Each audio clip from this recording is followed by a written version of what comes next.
Good morning, good morning, good morning. Buenos dias, mi gente yo-yo. Welcome to Daily Discipline number 790, primarily in a row. My name's Rob Hoback. Happy that you're here. Honored and humbled that you keep coming back like for reals. Hey, it's Tuesday, terrific Tuesday to be specific. And that's your weekly reminder, Rob Hoback, and anybody who happens to be watching, that we have to have a positive mental attitude. We have to think it's going to be a good day. We have to believe that it's going to be a good day. We have to say it out loud. We have to write it down. We have to tell our friends.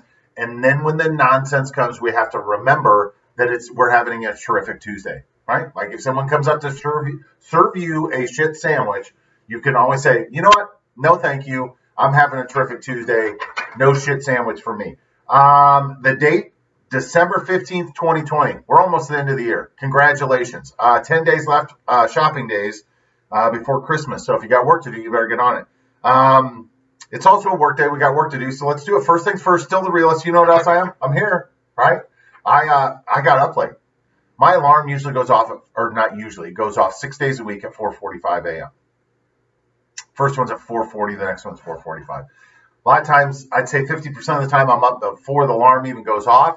The other 50% of the time, it doesn't take me long. I've started waking up a half hour ahead of time, wondering when that's going to go off. But this morning, I didn't get out of bed till 6:30. And that's because I stayed up late watching a football game, which was amazing. So let's do our real talk. Let it go, right? It's got nothing to do with that football game. It has everything to do with these curtain ties, whatever you call these things. They snap together with a magnet. They hold your curtains back, tie back maybe. And so Let It Go is that song from Frozen that Sissy watched like a gazillion times. Talk about just letting things go. I remember some friends that I had who are married, they're doing very, very well. Went to couples counseling talking about, hey, put the pencil in your hand, that whatever's in your hand is that bad thing that you're holding on to, and then just let it go. And I remember talking about this stuff. I'm like, that's probably pretty good advice. Sometimes we got to let things go. Here's the point that I'm like Jack loves playing with these things. I got a great picture of him with it, wearing it as a necklace with my sunglasses. If it's mine, he wants to play with it. And I find myself getting upset with him. I'm like, what are you upset about? Seriously, like your life is better or worse because of these. Sure, it's a little bit better. And then, every time Isaiah comes over here, they want to play with him. They're always in my office. And, it's easy to get frustrated. Then you're like, well, over what? Over what? What is it that I'm getting so upset about? So then this last weekend, I got two pair of these. Jack and Sam get them out, and they decide they're going to they got these things whirling around, hitting each other. The next thing you know, this thing goes, the end comes off here, it goes flying. Jack hightails at the back room. He thinks I'm going to lose my mind. I'm looking at him like, well, it's unfortunate that he always thinks I'm going to yell at him, but, he shouldn't have been playing with them. But nonetheless, I was sitting there looking at him like, I am not getting upset over that. I'm going to let that go because I kind of like the memory of him running down the hallway saying, it wasn't me, Dave. It wasn't me, right? Thinking that I'm going to berate him or something like that.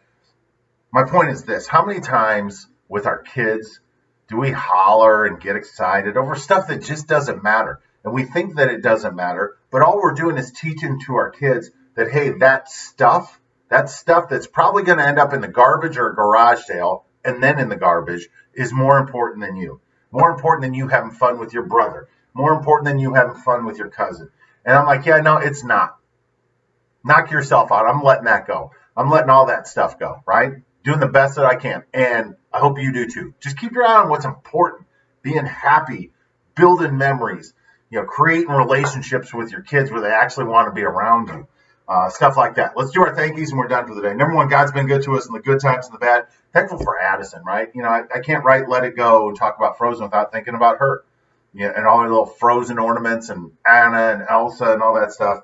I miss her already.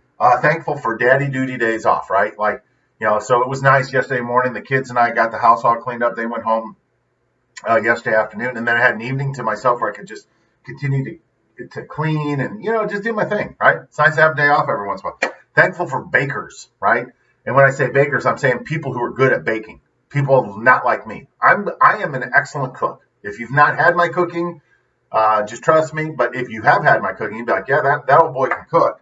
Baking, whole nother thing. whole nother thing, man. I try and make these $1 million cookies. They're not worth 10 cents. But I'm not done yet. Thankful for Monday Night Football. We got to watch Baker. I don't know if he bakes like a baker would, but he's a pretty good football player, and he played in an excellent football game. But, man, he wasn't even the best quarterback on the field. That was Lamar Jackson. It was amazing. Thankful for just kids. When I was thinking about Isaiah and Jack and Sam playing with all this stuff and me, I could feel the anger rising. I'm like, what are you getting mad about, right? Seriously, let it go. Just thinking all the times when I was a kid, causing trouble, or as Jack would say, making trouble day. I'm thankful for patience, right? And patience comes with the knowledge that, like, look, I should probably not react this way. It also comes with praying for wisdom and then getting that wisdom that your brain then applies that in the situation. Like, oh, I'm just going to be patient here, right? You know what else I'm thankful for? Today, tomorrow, I'm thankful for it all. That's how it works for me. If I want to be happy, I got to be thankful first. Just like yesterday, I got a chance to talk to Precious, right? And every day I talk to him, all I think about is like, man, this guy taught me how I have to be happy and thankful regardless of the situation. That and 2 + 2 is always 4. With that, we are done. Hands up. Peace out. We're better together. I appreciate you stopping by on a terrific Tuesday. We'll be back tomorrow on a Mamba Monday. Hey, before I go, we got a couple people have asked me to pray for them. So I'm going to ask you to also pray for family, the people that are in our tribe here. All right. You don't need to know their name. You don't need to just say, hey, God, I got some people in my tribe. Need your help. Give them some help, please. We'll talk to you tomorrow. Deuces. #Real Talk. Love you guys. See ya.